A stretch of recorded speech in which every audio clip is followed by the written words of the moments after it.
जय हिंद बच्चों, स्वागत है आप सभी का आपके अपने YouTube channel Mithun study centre में। और आज हम लोग बात करने वाले हैं क्लास 10th का जो मैथ है, उसमें से हम लोग करीब पहला चैप्टर से लेके हम लोग जा रहे हैं 6 चैप्टर तक। और इसमें जितना भी इंट्रोडक्शन से संबंधित इंपॉर्टेंट सवाल होता है उसी को हम लोग इस वीडियो में कवर करेंगे। तो ये सवाल जो है ना, आप लोग जो याद रखना, जो सवाल अभी मैं करवाने जा रहा हूँ करीब मैं 30 से 35 सवाल करवाऊँगा, करीब 35 सवाल।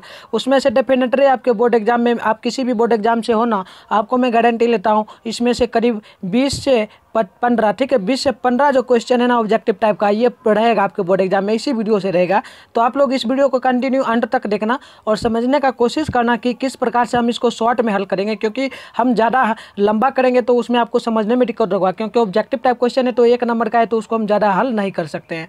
तो चलिए बने रहें आप लोग वीडियो में अंत तक और एक एक क्वेश्चन को समझने का प्रयास करना। तो चलिए, पहली क्वेश्चन कहती है 2 या 2 से अधिक अभाज्य संख्याओं का महत्तम क्या होगा, यानी कि HCF क्या होगा। ठीक है, 2 या 2 से अधिक संख्या कोई भी हो, मान लो ना यहाँ पे हम लोग जैसे ले लेते हैं 3। आप देखो 3 का HCF जो है, ये 3 कौन सी संख्या, अभाज्य संख्या जो स्वयं से भाग लगे और किसी से भाग ना लगे, उसे हम लोग अभाज्य संख्या कहते हैं।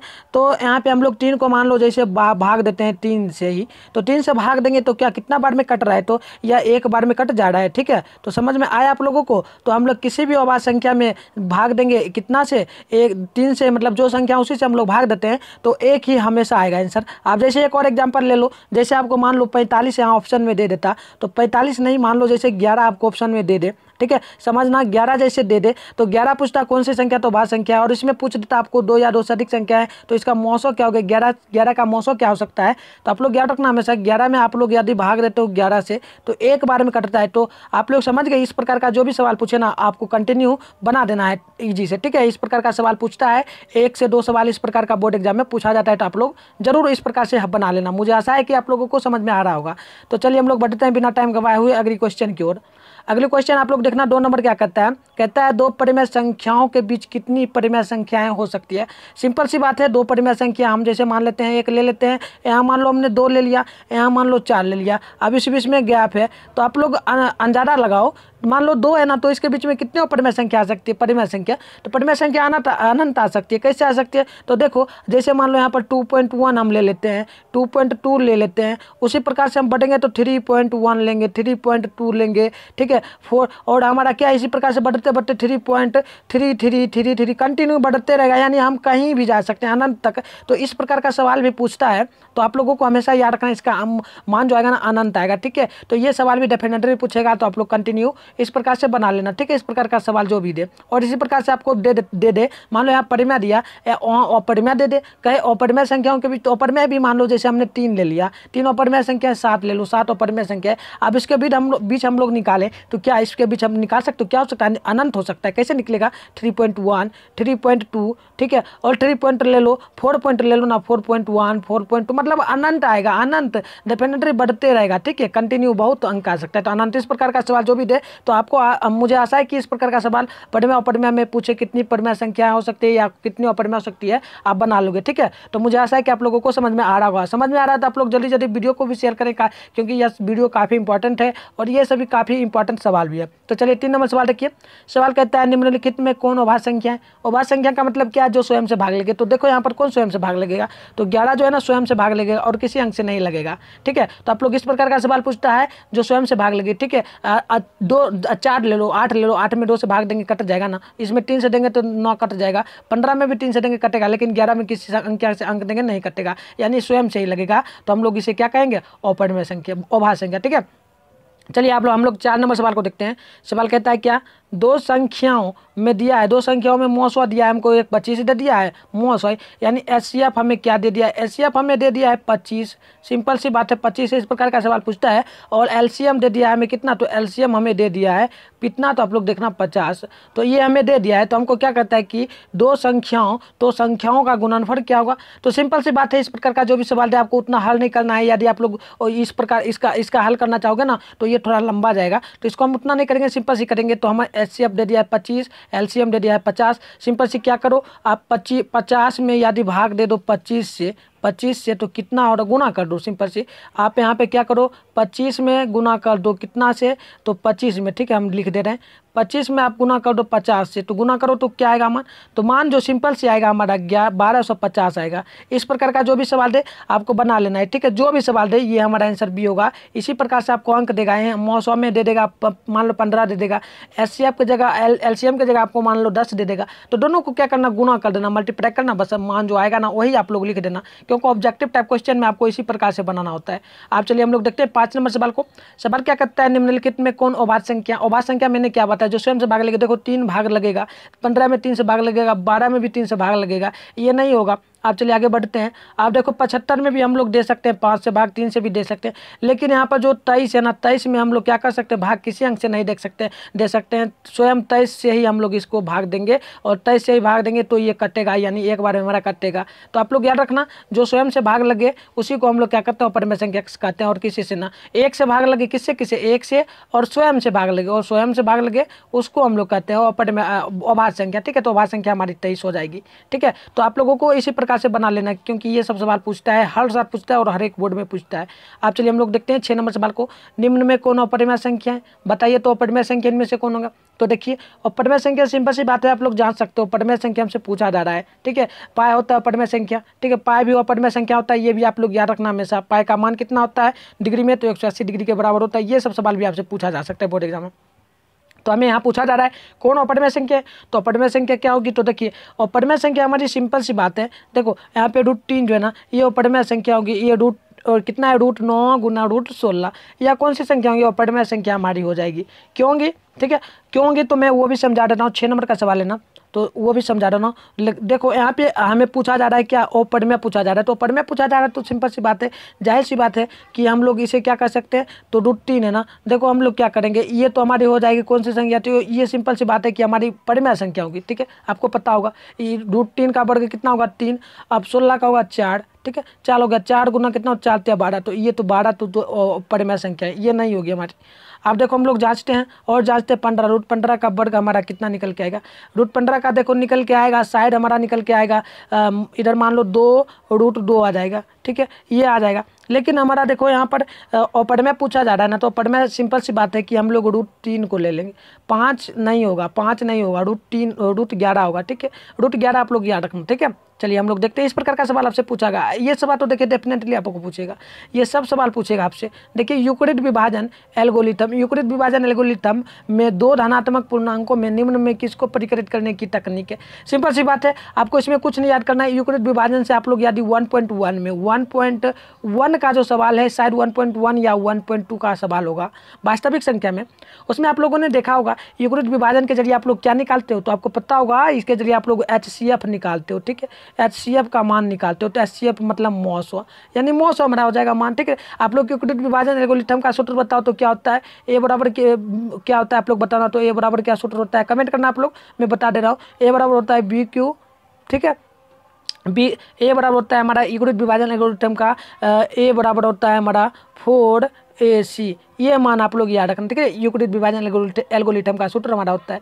आप चलिए आप लोग कमेंट भी कर देना, ठीक है, कमेंट भी कर देना। आप चलिए 8 नंबर सवाल देखिए, निम्न में कौन परिमेय संख्या है, परिमेय संख्या है, तो सिंपल जाहिर सी बात है कि परिमेय संख्या आप लोग निकाल सकते हो। देखिए ये B देखना आप लोग, हम लोग B का हल कर रहे हैं, अब देखो √2 कट जाएगा, √2 हमारा कैंसिल, क्या बचा 2, तो सिंपल सी बात है कि हमारी 2 कौन सी संख्या परिमेय संख्या, तो परिमेय संख्या हमारी 2 हो जाएगी, ठीक है। तो हमारा डेफिनेटली B करेक्ट आंसर होगा, ठीक है। इस प्रकार का सवाल काफ़ी बार पूछा जाता है, पूछता है, ये सब सवाल पूछेगा। देखिए ये सवाल तो डेफिनेटली बोर्ड एग्जाम में रहता है, कहता है कि 2 क्रमिक सम संख्याओं का HCF क्या होगा।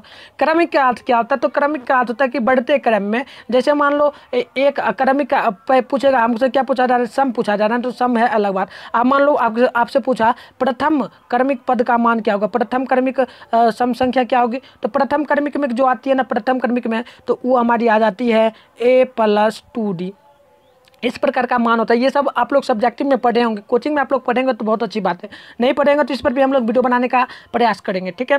तो देखिए यहाँ पर हमसे 2 क्रमिक सम संख्याओं का HCF पूछा जा रहा है, तो सिंपल सी बात है, आप लोग याद रखना हमेशा 2 होता है, ठीक है, 2 होता है, मैंने बताया ना सम संख्याओं का, वही हमसे पूछा जाता है। 2 क्रमिक विषम संख्या, विषम संख्या दे दे, क्या दे दे, विषम संख्या, तो जाहिर सी बात है विषम संख्या हमारी 1 हो जाएगी, ठीक है। तो इस प्रकार का सवाल पूछता है, तो आप लोग याद रखना। आप चलिए हमसे एक सवाल पूछा जा रहा है 10 नंबर पूछा जा रहा है। सवाल कहता है कि 1400 में 2 का अधिकतम घात कितना होगा। 1400 में घात, सिंपल सी बात है कि हम लोग 2 पर पावर कितना लगा दें कि हमारा 1400 गुना करने पे आ जाए। तो कितना लगा सकते हो आप लोग करके देखना, आप लोग कमेंट में नहीं करना, आप लोग कॉपी कलम लेके उस पर साइड में जाके करके देखना कितना पावर आ सकता है। तो मैं बता दूं, इस पर पावर जो आएगा ना वो हमारा 5 आएगा।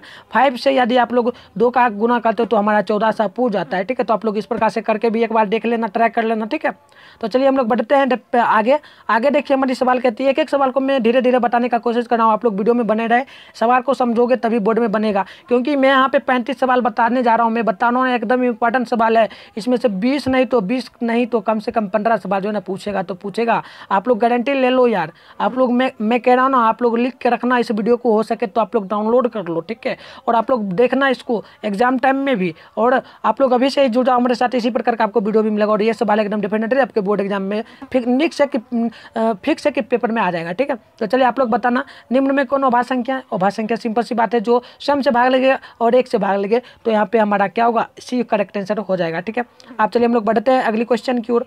अगली क्वेश्चन कहती है क्या तो इनमें कौन सी संख्या अपरिमेय है, अपरिमेय संख्या कौन है। तो अपरिमेय संख्या हम लोग जांचेंगे तो देखिए 3 का हम 9 का निकालते हैं तो 3 आ जाता है। अब 20 का हम लोग निकालेंगे तो कुछ नहीं निकलेगा, 25 का निकालते हैं तो 5 आ जाता है वर्ग। ठीक है, 49 का निकालते हैं तो 7 आ जा रहा है। मतलब जाहिर सी बात है 20 जो है ना हमारी या कौन सी संख्या होगी, अपरिमेय संख्या हो जाएगी। सिंपल सी बात है, आप लोग इस प्रकार से कर सकते हो। ठीक है, तो हमारा बी करेक्ट आंसर हो जाएगा। आप चलिए अगली क्वेश्चन की ओर हम लोग बढ़ते हैं। अगली क्वेश्चन कहता है 13 नंबर सवाल, संख्याओं 25 और 50 का HCF और एलसीएम और एचसीएफ का गुणनफल क्या होगा। जाहिर सी बात है, मैंने बताया था इस प्रकार का सवाल जब भी पूछे तो आपको क्या करना है, जो ये हमारा देखिए मान लीजिए ये हमारा एचसीएफ दे दिया है और ये एलसीएम दे दिया है। एलसीएम 50 दिया है, एचसीएफ हमारा 25 दिया है। तो सिंपल से है, दोनों को गुना करो, 50 और 25 को गुना करो, मल्टीप्लाई करो, तो मल्टीप्लाई करने पर हमारा 1225 सिंपल सी आ जाएगी। तो हमारा बी करेक्ट आंसर हो जाएगा 13 का। चलिए हम लोग पढ़ते हैं अगली क्वेश्चन की ओर। 14 नंबर सवाल कहता है क्या, सवाल कहता है निम्नलिखित में कौन परिमेय संख्या है। परिमेय संख्या कौन है, तो सिंपल सी बात है, हम लोग परिमेय संख्या यहाँ पर देखेंगे तो परिमेय संख्या देखिए 3 का तो कोई वर्ग निकलेगा नहीं। ठीक है, 3 का तो निकलेगा नहीं, ये हमारा नहीं होगा। आप चलिए ये गलत है। आप हमारा देखिए 5 रूट 5 है तो इसका भी हमारा नहीं निकलेगा। तो सिंपल सी बात है, ये हमारी गलत होगी। आप यहाँ पे √7 का आप लोग वर्ग निकालो तो निकलेगा, नहीं निकलेगा, ये भी नहीं होगा। यहाँ पे हम लोग यदि 2 - 2 करें तो 0। 0 कौन सी संख्या होती है, तो आपको पता होगा 0 जो है ना यह हमारी पूर्णांक होती है, और पूर्णांक जो संख्या होती है वही हमारी परिमेय संख्या भी कहलाती है। तो 0 पूर्णांक हुआ, पूर्णांक के बदले हम लोग अपरिमेय संख्या सिंपल सी ले सकते हैं। तो हमारी ये सी करेक्ट जो है ना, सी या बिल्कुल करेक्ट आंसर हमारी हो जाएगी 14 नंबर सवाल का। तो चलिए हम लोग पहले फैन को बंद कर लेते हैं। ठीक है, तो चलिए आप हम लोग बढ़ेंगे अगली क्वेश्चन की ओर। सिंपल सी है, अगली क्वेश्चन को आप लोग देखना, आप लोग सिंपल सी अगली क्वेश्चन की ओर बढ़ना। देखो हम लोग बताते हैं, आप लोग बने रहे वीडियो में, एकदम इंपॉर्टेंट सवाल है, इस वीडियो को करने के बाद ही आप लोग जाना। चलिए 15 नंबर सवाल को आप लोग देखना। सवाल क्या कहता है, तो सवाल कहता है कितना है, तो देखिए 15 नंबर सवाल कहता है क्या भाई, तो 6/15 का दशमलव प्रसार कैसा होगा। यानी सिंपल सी बात है, आप 15 में 6 से भाग दो तो यह पूरा कट जाता है, पूरा हमारा कट जाएगा, पता है आप लोगों को कटेगा।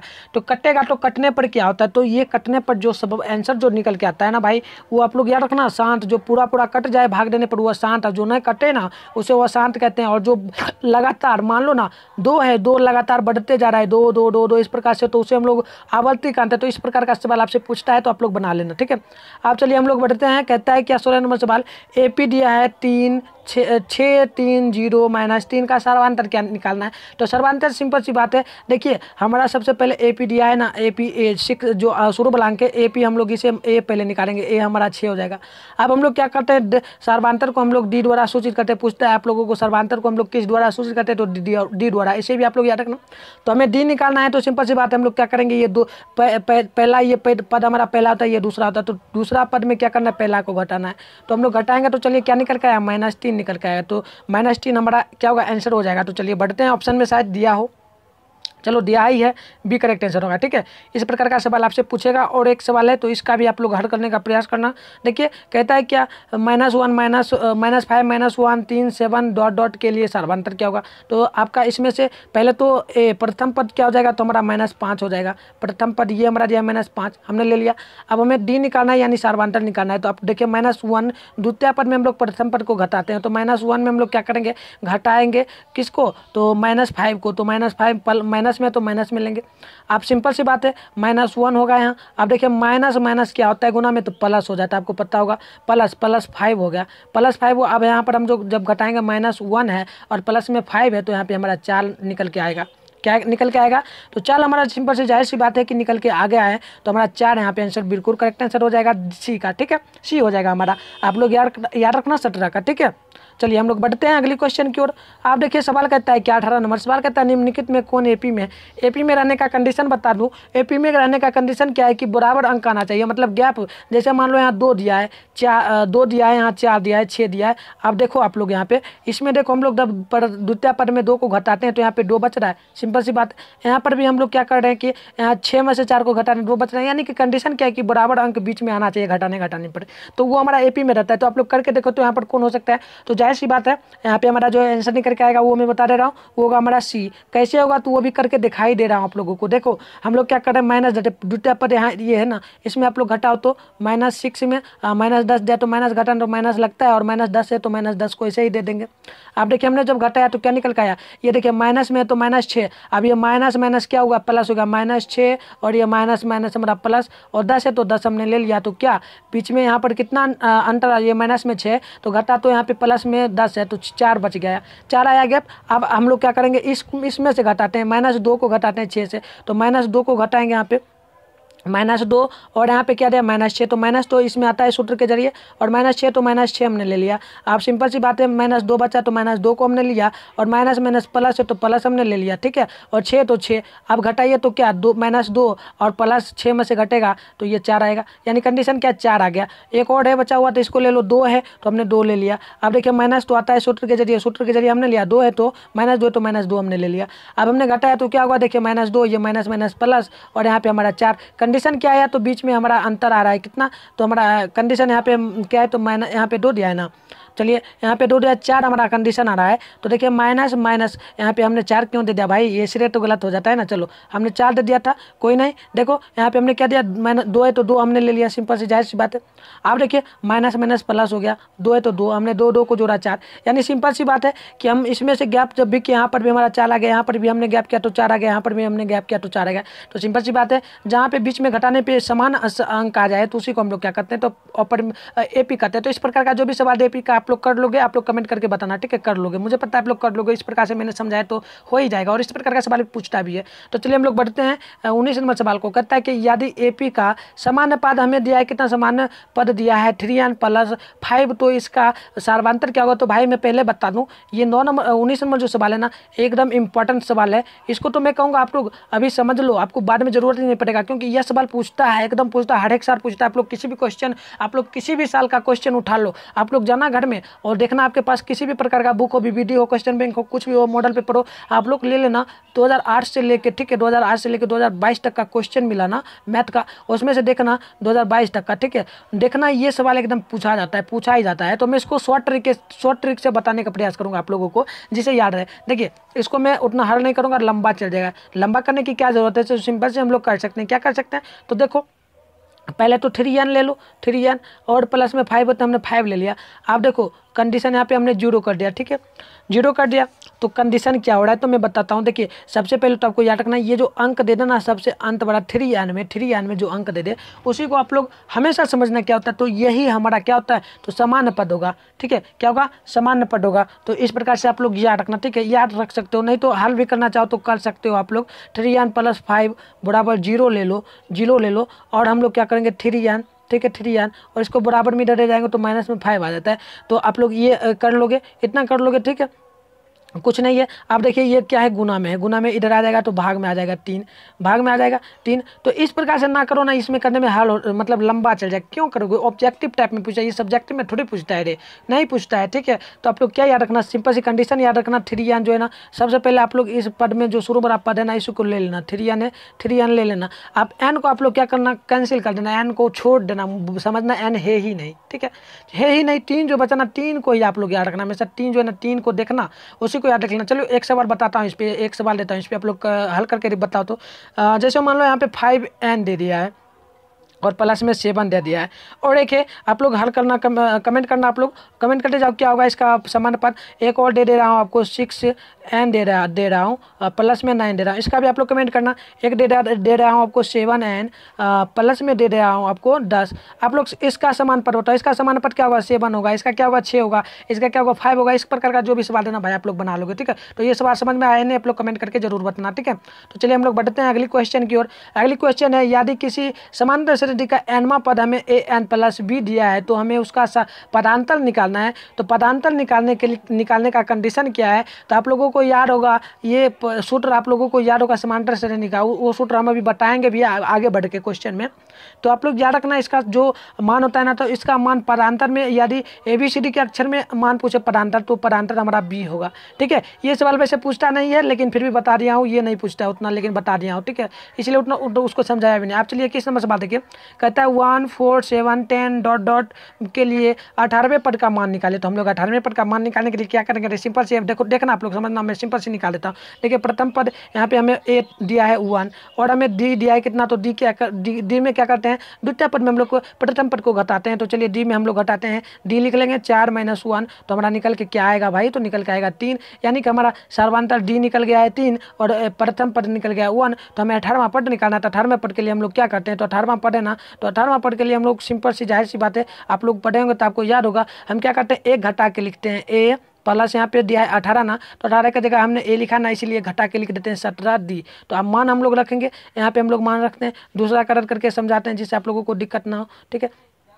यहाँ पे समझना आप लोग। अब देखिए a का मान आप लोग रखिए, a का मान 1 दिया है तो 1 हमने ले लिया, प्लस है तो प्लस हमने ले लिया, 17 है तो 17 हमने ले लिया। अब गुना में d है ना, d का मान कितना निकला है, 3 निकला है, तो सिंपल सी बात है गुना 3, ठीक है। अब हम लोग हल करेंगे, तो देखिए हल करेंगे तो क्या आएगा, देखिए यहाँ पे 1 का तो 1 ही रह जाएगा, ठीक है, प्लस है तो प्लस हमने दे दिया, 17 दिया कितना होता है, तो 51 होता है, आप लोगों को पता होगा। अब 51 है कितना होता है, 52 होता है, तो जाहिर सी बात है हमारी 52 मान आ जाएगा, ठीक है। क्या मान आ जाएगा, तो जाहिर सी बात है हमारा 52 मान आएगा। तो चलिए 52 देखते हैं, 52 दिया है ना भाई, दिया है, बिल्कुल दिया है, सी में हमारा आंसर हो जाएगा, ठीक है। इस प्रकार से आप लोग हल कर लेना।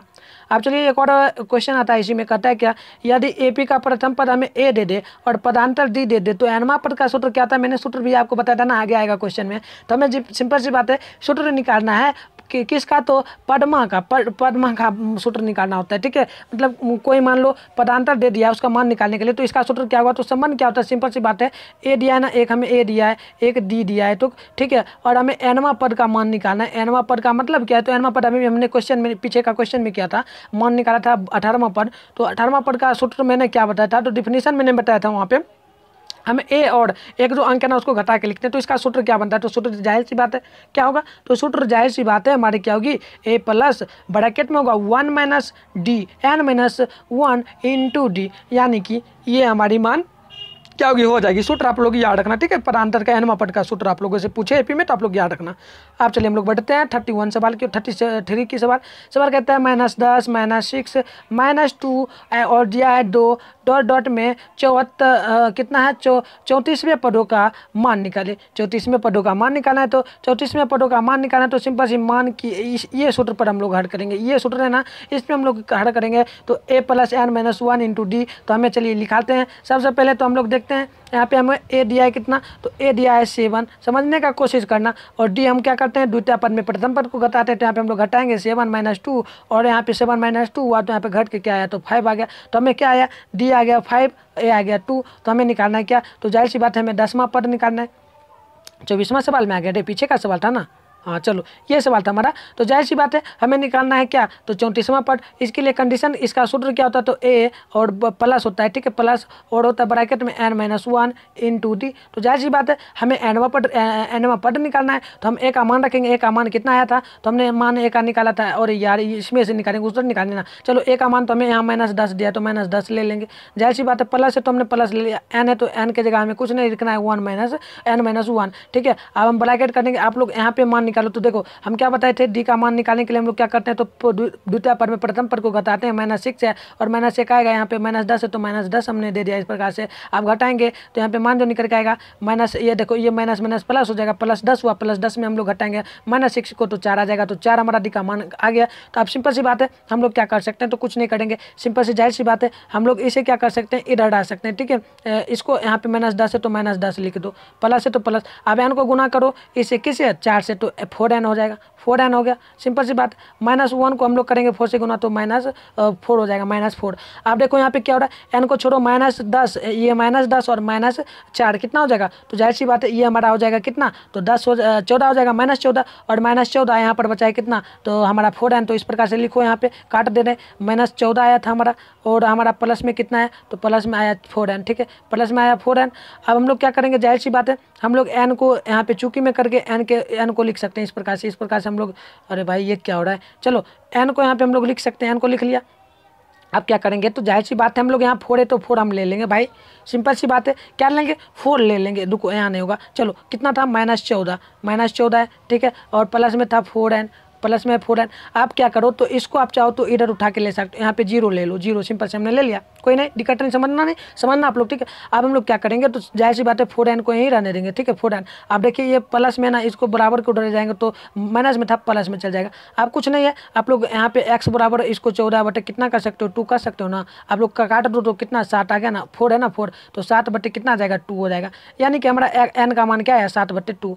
n का मान हमारा क्या आया, तो 7/2, n का मान हमारा 7/2 आ गया। तो ये सवाल, ये आंसर होगा, ऑप्शन में गलत दिया है तो कोई नहीं, छोड़ो इसे। n का मान हमें कितना गया, तो 7/2 आप लोग याद रखना। ठीक है, 7/2 आप लोग इसे छोड़ दो, ये गलत दिया ऑप्शन में। ठीक है, टाइपिंग में मेरे से गलती हो गया, तो आप लोग याद रखना। आप चलिए हम लोग बढ़ते हैं। और वैसे पद पूछा जा रहा है ना, पद पूछा जा रहा है तो सिंपल सी बात है 7/2 में बता दूँ, 7/2 का मान जो होता है ना वह किसके बराबर होता है, तो सिंपल सी बात है, जाहिर सी बात है कि या कितना 12 के बराबर होगा। क्यों होगा, तो नज़दीक है। आप लोग देखो ये गुना में ना, तो गुना में इसको भाग में है तो गुना में ले जाओ तो 7 दूनी 14 होता है, तो 14 जो है ना ये होता है 12 का नज़दीक। तो ये भी आप लोग याद रख सकते हो, कंडीशन है रखने का। आप चलो इसका आप लोग हल करना खुद से, मैं नहीं करूँगा।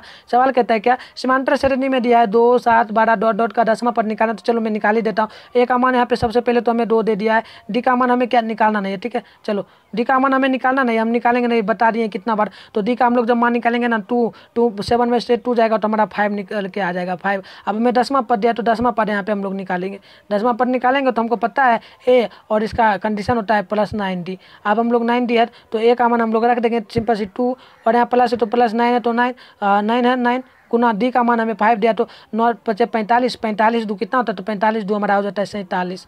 कितना हो जाता है, 47। तो जाहिर सी बात है हमारे डी करेक्ट आंसर हो जाएगी। चलिए अगली क्वेश्चन की ओर हम लोग बढ़ते हैं। अब हल्लो कल्लू क्वेश्चन आएगा, वो सब हल करने वाला तो हमने हल करा दिया। ठीक है, आपका तार्किक समीकरण युग में जिसका कोई हल नहीं होता है वह क्या कहलाता है, सिंपल सी बात है, कोई समीकरण दे दिया है। ठीक है, मान लो a² + 2a 2b + c दे दिया है, तो इसमें मान लो हमें इसका कोई हल ही नहीं आ रहा है, तो इसका हल नहीं आ रहा है तो क्या होगा, अरे हल नहीं हो रहा है इसका, तो हमें क्या हो सकता है, इसका युग्म का कोई हल ही नहीं है। तो जिस युग्म का कोई हल ना रहे ना भाई, तो डेफिनेटली याद रखना वो असंगत युग्म होता है। ठीक है, इसी प्रकार का सवाल पूछता है आपसे, सवाल ये भी पूछ सकता है, कहता है रैखिक समीकरण में युग्म का हल करने पर कितनी बीजगणित विधियाँ, मतलब कि रैखिक समीकरण में हम लोग हल करने की कितनी बीजगणित मतलब कितनी प्रकार से हम लोग हल कर सकते हैं रैखिक समीकरण को। तो रैखिक समीकरण को हल करने की संख्या जो निम्न गतिविधियां हैं कितनी प्रकार से हम लोग कर सकते हैं, तो सिंपल से याद है 4 प्रकार से हम लोग कर सकते हैं। ठीक है, 4 प्रकार से हम लोग हल कर सकते हैं। तो चलिए हम लोग बढ़ते हैं अगली क्वेश्चन को। अगली क्वेश्चन कहता है असंगत समीकरण युग्म द्वारा निरूपित रेखाएं कैसी होती है, यानी असंगत जो जिसका हल कोई ना हो तो उसको हम लोग किस में परिवर्तित कर सकते हैं, किस में रख सकते हैं, तो सिंपल सी बात है उसको हम लोग रख सकते हैं किस में, तो समांतर में। जिसका कोई हल ना हो उसे हम लोग समांतर करते हैं, जिसका हल हो उसे हम लोग संपाती करते हैं। ठीक है, और प्रतिच्छेदी बिंदु जिसमें कम से कम 1, 2 मान लो इस बीच में एक अंक आ गया तो इसको हम लोग प्रतिच्छेदी बिंदु कहते हैं। जहाँ 2 बिंदु कटे उसे हम लोग प्रतिच्छेदी बिंदु कहते हैं, तो ये भी याद रखना। आप चलिए अगली क्वेश्चन है, असंगत समीकरणों के हल कितने होते हैं, और असंगत समीकरण का हल जो है ना हम कितने प्रकार से कर सकते हैं। ठीक है, कितने प्रकार से उसका मान कितना आता है, द्वितीय में हल होगा, अनगिनत होगा, या कोई हल नहीं होगा, या इनमें से कोई नहीं, क्या हल हो सकता है। तो याद रखना आप लोग, इसका कोई हल ही नहीं होगा। अरे मान लो ना असंगत है तो असंगत का कोई हल ही नहीं होगा, तो वह क्या होगा, कोई इसमें से कोई नहीं होगा। तो सिंपल सी बात। आप चलिए बढ़ते हैं अगली क्वेश्चन की ओर। सवाल कहता है दो एक घातीय समीकरणों के क्या दिया, रेखा चित्र यादि प्रतिच्छेदी और प्रतिच्छेदी जो दो बिंदु पे कटता है उसे हम लोग प्रतिच्छेदी कहते हैं। तो इस स्थिति में समीकरण के निकाय का हल कितना होगा, यानी सिंपल सी बात है, जिसमें प्रतिच्छेदी बिंदु हो उसमें हम लोग समीकरण का हल निकालेंगे तो किस प्रकार से हल निकल के आएगा। तो जाहिर सी बात है आप लोग याद रखना हमेशा, यह अद्वितीय हल होगा। अद्वितीय हल में क्या होता है, प्रतिच्छेदी बिंदु होता है, ठीक है, प्रतिच्छेदी बिंदु रहती है। तो ये आप लोग याद रखना, ये सवाल पूछता है, काफी बार पूछा जा चुका है, तो पूछता है तो आप लोग कंडीशन याद रखना, ठीक है।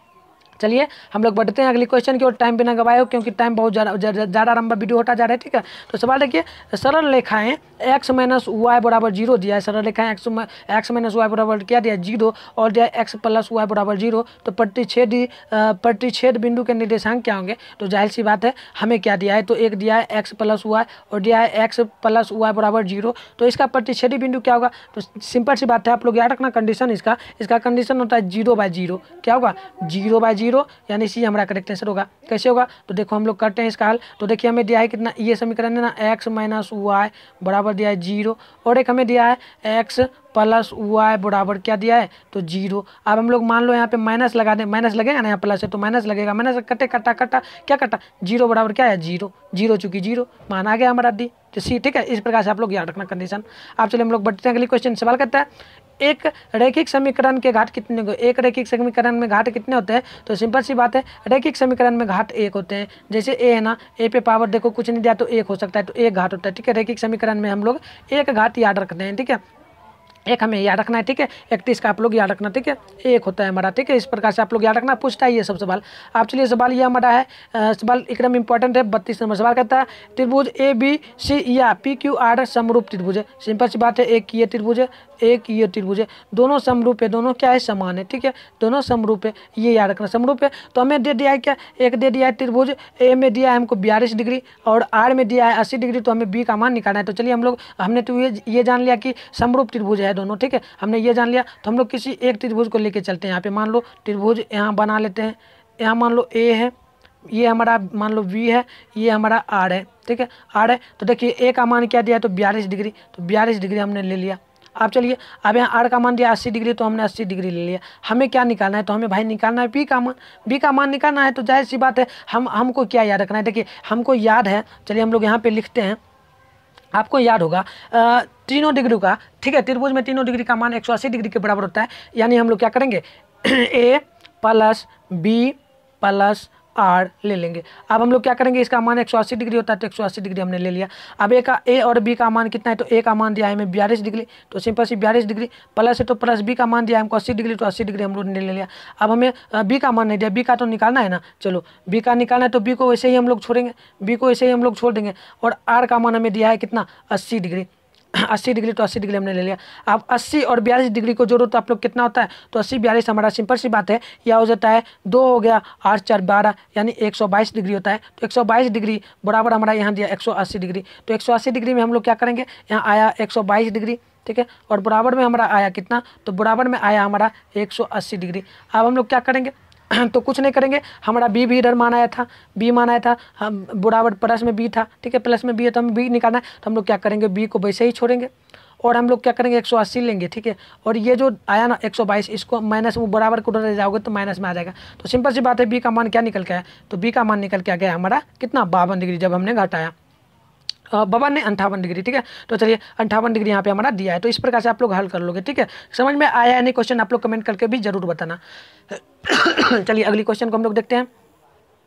देखना ये सवाल काफ़ी इंपॉर्टेंट होता है, पूछता है, ये थ्योरी है, ठीक है, थ्योरी है, इसको याद रखना आप लोग। परिभाषा कहता है, सिंपल सी बात है, ये परिभाषा किसने दिया है, ये परिभाषा जो लिखा है ना, ये परिभाषा किसने दिया, तो पाइथागोरस प्रमेय ने दिया है। तो परिभाषा क्या है, एक समरूप त्रिभुज में कर्ण और कर्ण का वर्ग शेष दो भुजाओं के वर्गों का योग किसके योग बराबर होता है। इस परिमेय को किसने प्रतिपादित किया था, तो इस परिभाषा को दिया था पाइथागोरस प्रमेय जी ने। तो ये आपको आप लोग याद रखना, ये सवाल पूछता है हर एक साल, ठीक है, तो आप लोग याद रखना। अब चलिए हम लोग बढ़ते हैं अगली क्वेश्चन की ओर। अगली क्वेश्चन कहती है 34 नंबर सवाल, यदि दो समरूप त्रिभुजों के क्षेत्रफलों का अनुपात हमें दे दिया है 16:9, तो इनकी संगत भुजाओं का हमें क्या निकालना है, तो अनुपात निकालना है। तो हम लोग क्या करेंगे, संगत भुजाओं का अनुपात निकालना है, मतलब हमें क्षेत्रफल तो दिया है, क्षेत्रफल नहीं देता तो हम लोग क्षेत्रफल निकालते हैं। क्षेत्रफल दिया तो 4 का हम लोग जब करेंगे ना, तो 4 का आप लोग मान लो जैसे क्या करते हो, वर्ग करते हो, ठीक है, वर्ग करोगे तो कितना होगा, 16 का वर्ग हमारा होगा 4, सिंपल सी बात है, और हमारा 9 का वर्ग क्या होगा 3 हो जाएगा, तो कितना होगा 4/3, तो 4/3 हमारा यहाँ पे दिया है, तो हमारा ये आंसर हो जाएगा 34 का,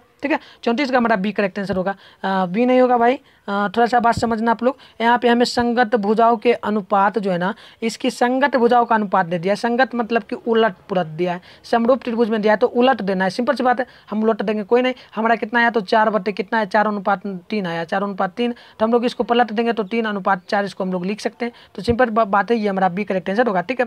आप लोग अब हम लोग चलिए अगले क्वेश्चन को देखते हैं। अगली क्वेश्चन कहता है सभी समबाहु त्रिभुज होते हैं, सभी समबाहु त्रिभुज कैसे होते हैं, तो आपको याद होगा सभी समबाहु त्रिभुज जो होते हैं वो हमारा होता है क्या, तो समरूप होता है। समरूप त्रिभुज को हम लोग समबाहु त्रिभुज कहते हैं या समबाहु त्रिभुज को हम लोग समरूप त्रिभुज कहते हैं, तो ये आप लोग याद रखना, कंडीशन पूछता है ये सब सवाल।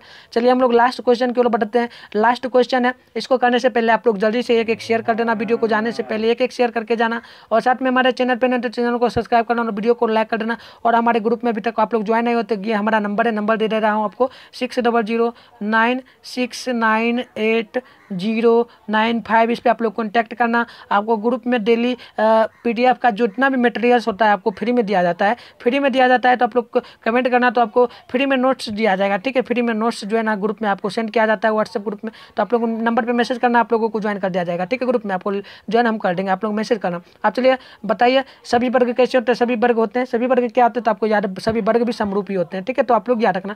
तो आज की क्लास कैसी लगी आप लोग कमेंट करके जरूर बताना, और इसी प्रकार का आप लोगों को इंपॉर्टेंट क्वेश्चन ही पढ़ना है तो आप लोग जरूर कमेंट करना, कहना कि मुझे इंपॉर्टेंट क्वेश्चन ही पढ़ना है, जिस सब्जेक्ट का पढ़ना आप लोग कमेंट करके बताना, मैं उसी पर वीडियो आगे बनाने का कोशिश करूंगा और बनाऊंगा भी। तो चलिए आप लोग जाते जाते वीडियो को लाइक कर देना, चैनल पर नहीं तो चैनल को सब्सक्राइब कर देना, इसी प्रकार का आपको और भी वीडियो मिलेगा। तो चलिए आप तमाम दोस्तों को जय हिंद, साथ में बाय बाय।